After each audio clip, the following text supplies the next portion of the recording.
গোপাল ভট্টাচার্য মহাশয়ের লাইভ অনুষ্ঠানটি দেখুন প্রতি মঙ্গলবার সন্ধে 6:35, প্রতি বুধবার বেলা 12:05, প্রতি শনিবার সন্ধে 6:35 এবং প্রতি রবিবার বেলা 12:05 একমাত্র সিটিভিএন প্লাস চ্যানেলে।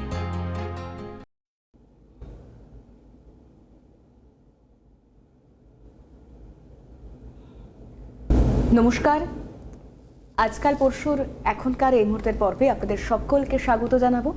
আমি তিথি রয়েছি আপনাদের সঙ্গে। আর এই মুহূর্তের পর্ব মানেই আপনারা জানেন ভীষণ নির্দিষ্ট করে আমরা শুধুমাত্র বিভিন্ন বিষয় সম্পর্কে জানা নয়, গ্রহ এবং নক্ষত্রের অবস্থানে সমস্ত কিছু পুঙ্খানুপুঙ্খ আলোচনা। আপনারা সরাসরি আমাদের সঙ্গে যুক্ত থাকেন, কথা বলবার জন্য ফোন নম্বর চায়, এবং তার পাশাপাশি ভালো থাকা, সুখে সমৃদ্ধিতে থাকা, পরিবার পরিজন প্রিয়জন নিয়ে থাকার জন্য যেটুকু কসরত আমাদের করতে হচ্ছে, কেন করতে হচ্ছে, সমস্ত রকম বিষয়ের পর্যালোচনা এই মুহূর্তের পর্বে আমরা করে থাকি এবং আজকাল পরশুর প্রত্যেকটা পর্ব সেভাবেই সাজানো হয়। আর এই মুহূর্তের পর্ব মানেই ভীষণ নির্দিষ্ট করে আমার সঙ্গে, আপনাদের সঙ্গে যিনি থাকেন, যার নক্ষত্র চর্চায়, পিন পয়েন্ট প্রেডিকশনে 34 বছরের অভিজ্ঞতায়, ক্যারিয়ার কাউন্সিলিংয়ে আপনাদের মধ্যে এক এবং অদ্বিতীয় হয়ে উঠেছেন যিনি, শ্রী গোপাল ভট্টাচার্য দাদা আমার সঙ্গে রয়েছেন। আমি দাদাকে শুরুতেই অনেক অনেক স্বাগত জানাবো। আজকে যেটা নিয়ে বলার কথা সেটা হচ্ছে যে ভাগ্যোন্নতি এবং সৌভাগ্য লাভে মঙ্গল গ্রহ আমাদের জীবনকে কিভাবে পরিচালিত করে। গোদা বাংলায় বা সোজা ভাষায় বলতে গেলে বলা যায় যে মঙ্গল আপনার জীবনে কিভাবে উন্নতি আসবে সেই নিয়ে আলোচনা। দেখুন, আমাদের হিন্দু ধর্মে সব থেকে বেশি যে গ্রহটাকে নিয়ে মহিলাদের ঘরোয়া উপাচার বা প্রতিকার দেওয়া হয়েছে সেই গ্রহটা হচ্ছে মঙ্গল। আচ্ছা, মঙ্গলের রং কি জানো? মঙ্গল গ্রহের রং কি বর্ণনা করা হয়েছে? লাল। মঙ্গল গ্রহের রং হচ্ছে লাল। দেখবে ছবিতেও দেখবে যে মঙ্গল গ্রহের যদি মঙ্গল গ্রহের একটু রেডিশ প্ল্যানেট, মঙ্গলকে রেড প্ল্যানেট বলা হয় সোজা কথায়। সেই জন্য মহিলাদের কিভাবে ঘরোয়া উপাচারের মাধ্যমে মঙ্গল যাতে ঠান্ডা থাকে, না মঙ্গল যেমন জমি জায়গা দেবে, মঙ্গল যদি আপনার জন্মছকে ভালো থাকে আপনার যেমন বাড়ি হবে, জমি কিনে বাড়ি করতে পারবেন, ফ্ল্যাট কিনতে পারবেন। কিন্তু মঙ্গল যদি খারাপ হয়, অ্যাক্সিডেন্ট, দুর্ঘটনা, রক্তপাত, বিপদ, ঋণের জালে জড়িয়ে যাওয়া, মামলা মোকদ্দমায় জড়িয়ে পড়া, পুলিশি হয়রানি, অনেক কিছু শিকার হতে হয় মঙ্গলের জন্য। তো আমাদের এবং মহিলাদের জন্মছকে যদি মঙ্গল যদি খারাপ হয়, পারিবারিক জীবনে বড় বিপদ নেমে আসে। সেই জন্য হিন্দু ধর্মে বহু প্রাচীনকাল থেকেই মঙ্গলের উপাচার মহিলাদের করানো হচ্ছে। কি করানো হচ্ছে? এই যে মহিলারা যে বিয়ের পরে সিঁথিতে যে লাল সিঁদুর পরে, কার উপাচার, কার প্রতি? মঙ্গলের। আচ্ছা, তাহলে পলা, হ্যাঁ, লাল পলা। আগেকার দিনে রাজার যারা রানীরা থাকতো তারাই অরিজিনাল পলা পরতো। এখন প্লাস্টিকের পলা হয়েছে, মানে রত্ন আর উপরত্ন। এইটা হচ্ছে মঙ্গল। আর ছেলেরা যেমন আমি পড়ে আছি, ছেলেদের ক্ষেত্রে মঙ্গল দুর্ঘটনা যাতে না হয়, ঝামেলা অশান্তি যাতে কম হয়, বিপদ যাতে কম আসে, সেই জন্য ছেলেদের কি করতে হয়? লাল আমাদের এই ধাগা, লাল সুতো, এই যে বিপদ তারিণীর যে ব্রত সেটাও তো করা হয়, লাল, বিপদকে তারণ করা। কোন বিপদ? কি ধরনের বিপদ? এই দুর্ঘটনা, অশান্তি, বড় বিপদ বা বড় ক্ষতি যাতে না আসে, সেই মঙ্গলের। সেই জন্য যারা মঙ্গলবার দিনকে লাল সুতো হাতে পড়তে হয়, 13টা গিট দিয়ে, একটা সুতোর মধ্যে 13টা গিট দিয়ে। শুধু যেটা বিপদ তারিণী পুজোর দিনই পড়া যায় তা নয়, যে কোনো মঙ্গলবার পড়লে মঙ্গল শরীরের রোগ জ্বালা ছাড়ছেই না। কোন গ্রহের কারণে হয়? অপারেশন কোন গ্রহের কারণে হয়? মঙ্গলের জন্য।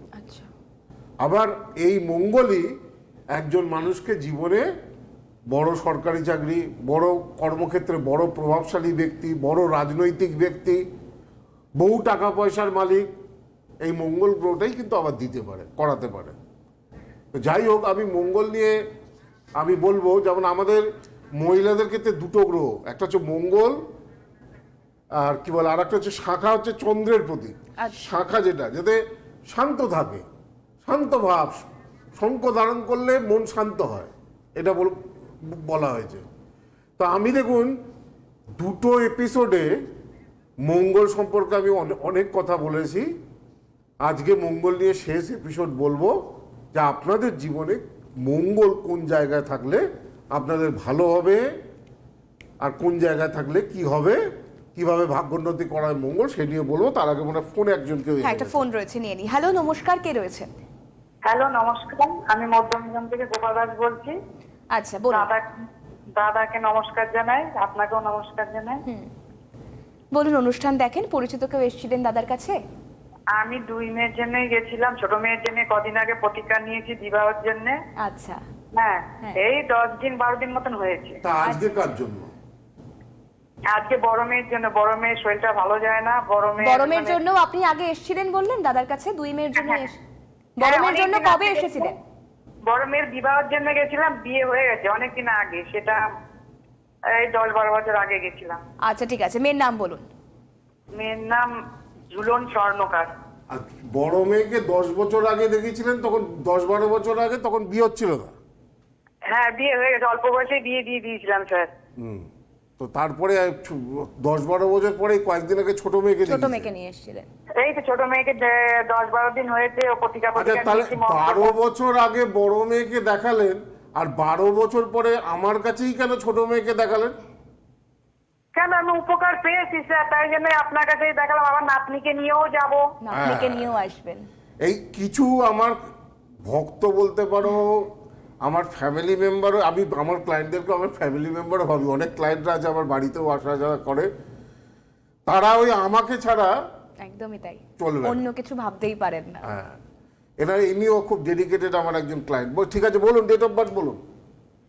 1 আগস্ট 1990। 1 আগস্ট 1990। সময় ভোর 4টে, কলকাতা। কোথায় জন্ম? কলকাতা? না, ওই হাবড়া হসপিটাল। আচ্ছা, বেশ, ঠিক আছে। এটা জন্মবার যেটা দেখাচ্ছে বুধবার। হ্যাঁ। মিথুন লগ্ন, বৃশ্চিক রাশি, অনুরাধা নক্ষত্র, দেবগণ। এমনি এখন বৃশ্চিক রাশি শনির ঢাইয়া চলবে। শনির ঢাইয়াটা 2025 সালের এপ্রিল মাস পর্যন্ত আছে। এই শনির ঢাইয়া চলাকালীন আপনাদেরও শরীর স্বাস্থ্য নিয়ে সমস্যা দেখা দেবে, মেয়েরও শরীর স্বাস্থ্য নিয়ে সমস্যা দেখা দেবে, এবং সব কাজে এই সময় একটু বাধা চলবে। তো দেখুন 25 এপ্রিল পর্যন্ত শনির ঢাইয়াটা চলছে। শনিবার পালন করতে বলুন। ওই যে বলেছিলাম, একটা শনির যার ঢাইয়া যাদের চলে, যেমন কর্কট রাশি আর বৃশ্চিক রাশির এখন শনির ঢাইয়া চলছে 25 এপ্রিল 2025 পর্যন্ত। এপ্রিল 2025 পর্যন্ত কর্কট রাশি এবং বৃশ্চিক রাশির শনির ঢাইয়া থাকবে। এবং মকর রাশি, কুম্ভ রাশি এবং মীন রাশি শনির 7.5 চলছে। এপ্রিল 2025 থেকে কিন্তু মেষ রাশির শনির 7.5 শুরু হয়ে যাবে। সুতরাং মেষ রাশির জাতক বা জাতিকারা এখন থেকে প্রিপারেশন নিতে হবে। শনির 7.5 শুরু হওয়ার আগেই শনির 7.5 প্রতিকার করতে হয়। সেই জন্য যাদের কর্কট রাশি বা যাদের বৃশ্চিক রাশি, তাদের তো ঢাইয়া চলছে এখন। এপ্রিল 1 বছরের মতো প্রায় ঢাইয়াটা থাকবে। তো সুতরাং এই সময় শনির উপাচার করতে হবে। ছায়াদান। ছায়াদান কাকে বলে? এক দামে শনিবারে একটা কাঁসার বাটি কিনতে হবে ছোট, তার মধ্যে একটু সর্ষের তেল দিতে হবে, একটা কয়েন দিতে হবে, নিজের মুখটাকে দেখে সেটা রাত্রিবেলা সূর্যাস্তের পরে শনি মন্দিরে দিয়ে আসতে হবে। এটাকে বলে ছায়াদান। এটা পরপর 3টে শনিবার করতে হয়। কেন, শনি সম্পর্কে বলছে আমাদের শাস্ত্রের, যেটা বলছে ছায়া গর্ভ সম্ভূতম বন্দে ভক্তা শনেশ্বরম। ভগবান শনিদেবের মায়ের নাম হচ্ছে ছায়া। সেই জন্য ছায়া দান করলে নিজের, এই যে মুখটা দেখলেন মানে ছায়া দান হচ্ছে, ছায়া প্রদান করলে শনির অশুভত্ব থেকে অনেকটা রেহাই পাওয়া যায়। তো 1 বছর একটু সাবধানে থাকতে হবে। ছায়াদানটা করতে বলুন, তাহলে সব দিক থেকে মোটামুটি ভালো হবে। ঠিক আছে? হ্যাঁ, শরীরটা ভালোই যায় না। ওই ঢাইয়ার জন্য চলছে। ঢাইয়াটা মিটে গেলে দেখবেন আবার ঠিক হয়ে যাবে। শুনতে থাকুন। ওই শনির যেটা বললাম সেটা করুন। যাই হোক, যেটাকে নিয়ে বলছিলাম, আজ মঙ্গল নিয়ে বলছিলাম। পঞ্চমে মঙ্গল থাকলে কি হয় সে সম্পর্কে আমি বলেছি। এখন ইউটিউবের সোশ্যাল মিডিয়ার যুগে বেশিরভাগ মানে জ্যোতিষ সম্পর্কে যে সমস্ত মানে বক্তব্য উঠে আসছে অধিকাংশ মন গড়া কথা এবং মানে আবোল তাবোল কথা। প্রকৃত ওয়েতে যে গ্রহের ভূমিকা, নক্ষত্রের ভূমিকা মানুষের জীবনে কি প্রভাব ফেলে সে বলার লোক নেই। ওই বানিয়ে বানিয়ে যা হোক একটা কিছু ইনিয়ে বিনিয়ে একটা কিছু বানিয়ে বুনিয়ে একটা মানুষের মস্তিষ্কে ভুল জিনিস পাঠাচ্ছে। তো দেখুন, ভালো তো জীবনে ভালো থাকতে গেলে মঙ্গলকে শান্ত রাখতে হবে। মাঙ্গলিক দোষ থাকলে যে যাই বলুক, মাঙ্গলিক দোষের যথাযথভাবে তার যে উপাচার রয়েছে, তার যে প্রতিকার রয়েছে সেগুলোকে করতে হবে। বড় দুর্ঘটনা ঘটলে, ঋণের জালে জড়িয়ে পড়লে, মামলা মোকদ্দমা দীর্ঘদিন ধরে চললে, পুলিশি ঝামেলা, আইনি জটিলতা এগুলো বেশি পড়তে হলে আপনাকে মঙ্গলের উপাচার করতেই হবে। তো সেই কারণে যেটা নিয়ে বলছিলাম যে ষষ্ঠে, আগের দিনকে পঞ্চমে মঙ্গল বলেছিলাম, ষষ্ঠে মঙ্গল। ষষ্ঠে মঙ্গল থাকলে বাড়ির কাজের লোক টেকে না, কর্মচারীও খুব বিশ্বস্ত হয় না। যাদের জন্মছকে ছয়ে মঙ্গল বা ষষ্ঠে মঙ্গল, দেখো ছয়ে মঙ্গল কিভাবে দেখবেন। অনেক নতুন বন্ধুরা রয়েছেন, তারা আমাদের অনুষ্ঠান দেখছেন, অনেকে প্রথম তা আপনারা অনুষ্ঠান দেখেন যে নিজেদের ভাগ্যটা সম্পর্কে একটুখানি জেনে নিই ফ্রিতে, সেই জন্য দেখেন। আবার তারপরে অনেক মানুষ আছে তারা চেঞ্জ হয়ে যায়, তারা তখন অ্যাস্ট্রোলজি বা জ্যোতিষ আস্তে আস্তে বুঝতে শুরু করে। যেমন এই লগ্ন থেকে, যে কোনো জন্মছককে এই লগ্ন থেকে শুরু করে দেখতে হয়, যে এটাকে বলে লগ্ন, যেখানে লগ্ন লিখবে। আচ্ছা, এবার অ্যান্টি ক্লকওয়াইজ গুনতে হয়। যেমন এই ছকে মঙ্গল কোথায়, লগ্ন থেকে কাউন্ট করে 1 2 3 4 5 6 7 8 9 10 11, অর্থাৎ এই জন্মছকে মঙ্গলটা একাদশে রয়েছে। তো লগ্ন থেকে কাউন্ট করে অ্যান্টি ক্লকওয়াইজ দেখতে হয় গ্রহগুলো কোন কোন ভাবে রয়েছে, সেই অনুযায়ী বিচার হবে। পঞ্চমে রবি একরকম ফল দেবে, রবি থেকে সরকারি চাকরি, রবি থেকে প্রচন্ড নাম সম্মান, চন্দ্র থেকে মানসিক শান্তি, বৃহস্পতি দেয় প্রবল আর্থিক উন্নতি, শুক্র দেয় ভালো বিয়ে, ভালো গাড়ি, ভালো ফ্ল্যাট, রাহু দেয় বিদেশ যাত্রা, বিদেশে পড়াশোনা, বিদেশে চাকরি, ফাটকায় লাভ, শেয়ার মার্কেটে লাভ, এগুলো শুভ রাহুর কারণ হয়। যাই হোক, আসবো আলোচনা, যেটা কিন্তু আমি একটা ফোন রয়েছে, একটু নিয়ে নিই। হ্যাঁ, হ্যালো, নমস্কার, কে রয়েছেন? হ্যালো, নমস্কার ম্যাডাম। নমস্কার। আমি স্যারকে নমস্কার। আমি হুগলি থেকে বলছি। বলুন। আমার ছেলের সম্বন্ধে একটু জানবো। আচ্ছা, অনুষ্ঠান দেখেন, পরিচিত কেউ এসেছিলেন আগে, একটু শুনি। একদম, আমার খুঁড়তুতো বোন গিয়েছিল, তার ছেলে পড়াশোনায় লাস্টের দিকে একটু ডিস্টার্ব করছিল, স্যারের কাছে গিয়েছিল। আমার বোনের ছেলে এখন ব্যাংকে চাকরি করে। বাহ, আপনি আজকে কার সম্পর্কে জানবেন? আমার ছেলের সম্বন্ধে। ছেলের নাম বলুন। অরিন্দম চাঙ্কি। হ্যাঁ, ডেট অফ বার্থ 2/2/1993। 2/2/1993। সময় 4:30। বিকেল না সকালে না সকাল? বিকেলে? বিকেল। হ্যাঁ, কোথায় জন্মস্থান কোথায়? ওই দক্ষিণেশ্বর বালি। আচ্ছা, বেশ। জন্মবার যেটা দেখতে পাচ্ছি এটা মঙ্গলবার তো? হ্যাঁ, মঙ্গলবার। হ্যাঁ স্যার। কর্কট লগ্ন, বৃষ রাশি। কর্কট লগ্ন, বৃষ রাশি, রোহিণী নক্ষত্রে জন্ম।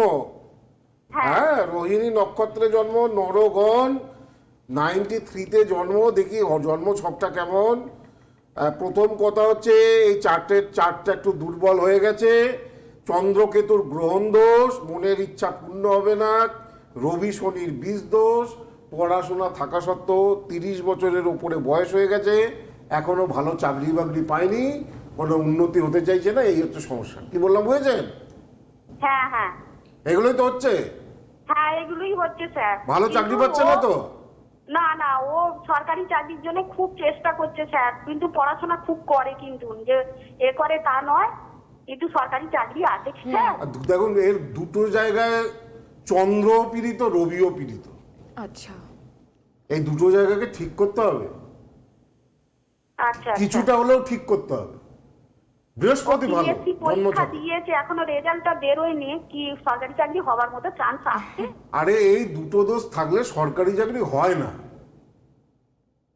যতই যা বয়সের পর বয়স বেরিয়ে যাবে চাকরি হতে চাইবে না। ও হয়তো চেষ্টা করবে, আপনার মনে হবে যে ও একাগ্রতার সঙ্গে চেষ্টা করছে, কিন্তু এই যে সমস্যার কথা দাদা বললেন সেখান থেকে প্রতিকার প্রতিবিধান না করলে শেষ অবধি সেটা অবধিও পৌঁছতে পারবে না, বুঝতে পেরেছেন?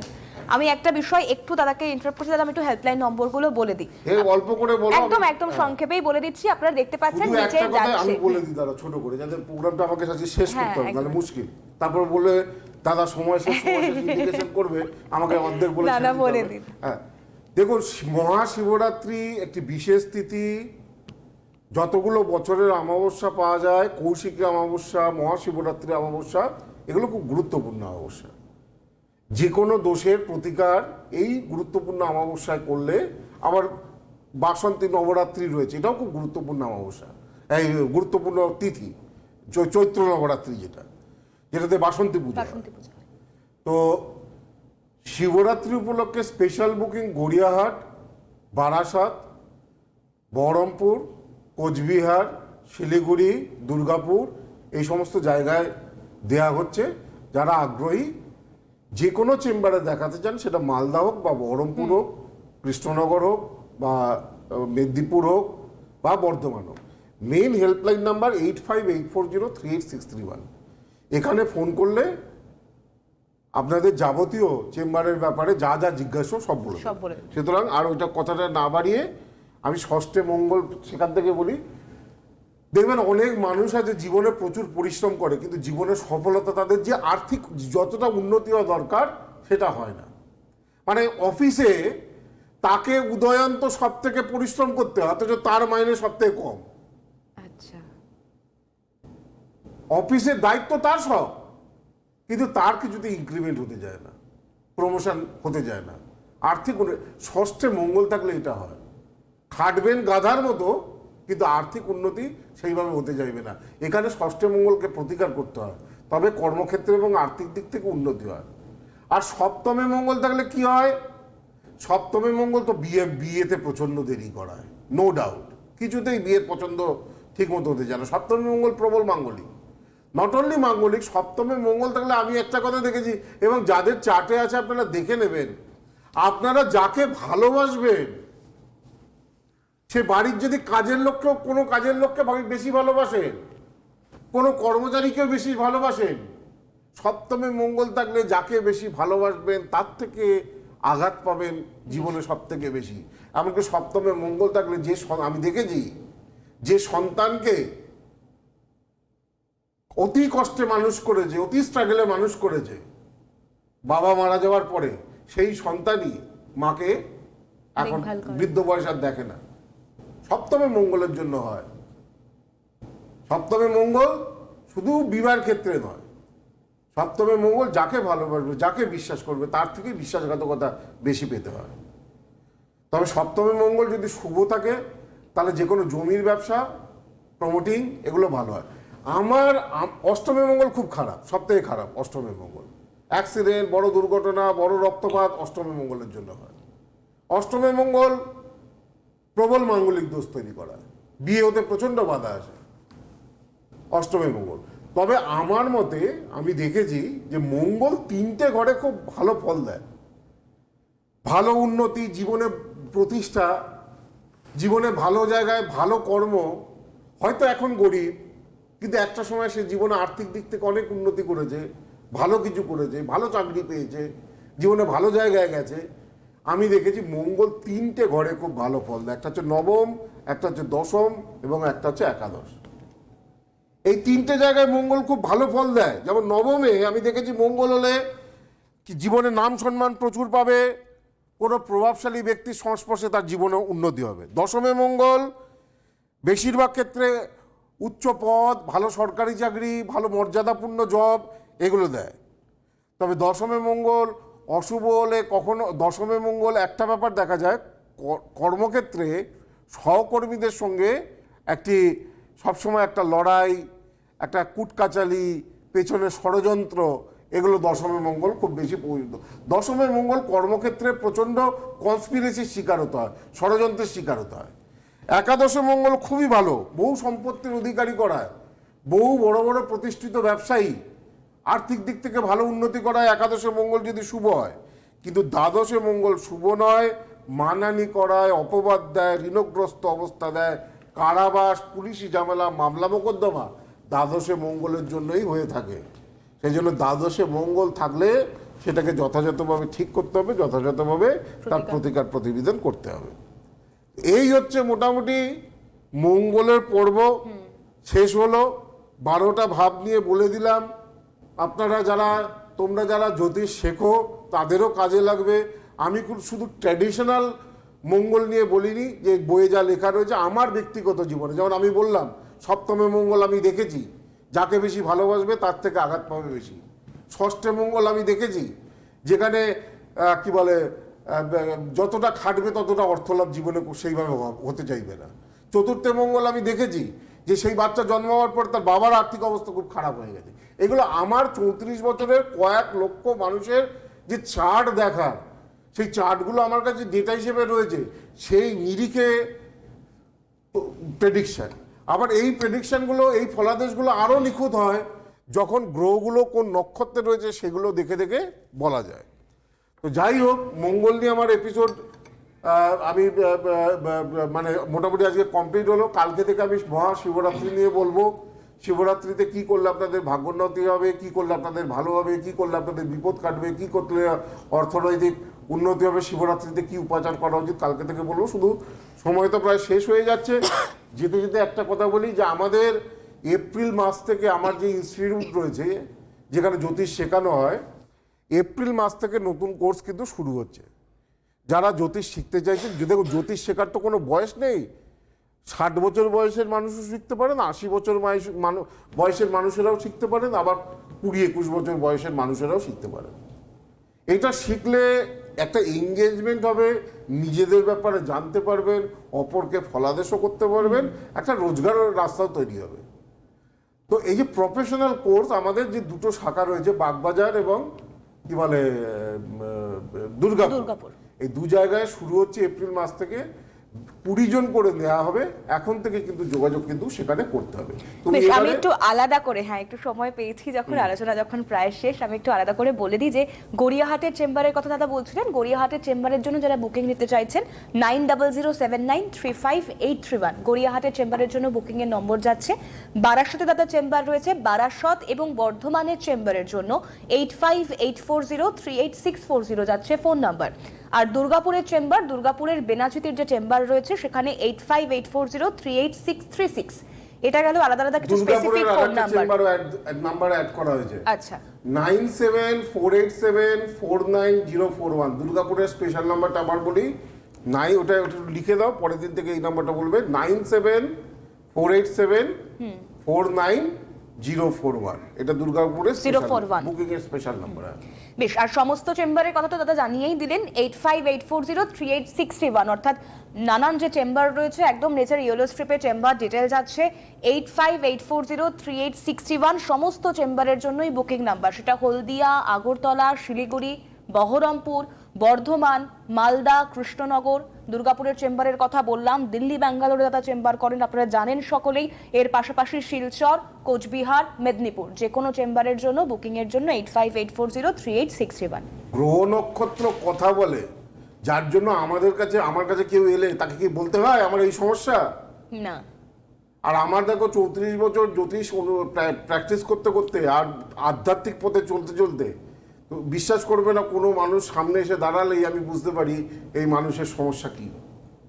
কার বাচ্চা হচ্ছে না, কার সন্তান হচ্ছে না, কার চাকরি হচ্ছে না, ও সঙ্গে সঙ্গে আমার চোখের সামনে ভেসে ওঠে। এটা একটা অদ্ভুত, আমার একটা ইনটিউশন পাওয়ার বলতে পারো, ঈশ্বরের কৃপা বলতে পারো, সেটা ভীষণভাবে কাজ করে। এবং আমি যত ছাত্র তৈরি করেছি এই পশ্চিমবঙ্গে, এই এত অ্যাস্ট্রোলজির, জ্যোতিষের, অনেকে তো শুধু মানে টিভিতে কচকচিয়ে চলে যাচ্ছে, কিন্তু এত ছাত্র কেউ তৈরি করতে পারেনি পশ্চিমবঙ্গে। যাই হোক, আজকে একদমই তাই। আর আজকের পর্ব যেহেতু এখানেই আমাদেরকে শেষ করতে হচ্ছে, আগামীকাল রোববার বেলা 12টা 5 দাদার পর্ব রয়েছে। আবারও আগামীকালের পর্বে আপনাদের সঙ্গে দেখা হচ্ছে। ততক্ষণ ভালো থাকুন, সুস্থ থাকুন। দাদাকেও অনেক ধন্যবাদ জানাবো, আপনারাও সঙ্গে থাকুন। নমস্কার। গোপাল ভট্টাচার্য মহাশয়ের লাইভ অনুষ্ঠানটি দেখুন প্রতি মঙ্গলবার সন্ধে 6:35, প্রতি বুধবার বেলা 12টা 5, প্রতি শনিবার সন্ধে 6:35 এবং প্রতি রবিবার বেলা 12:05 একমাত্র সিটিভিএন প্লাস চ্যানেলে।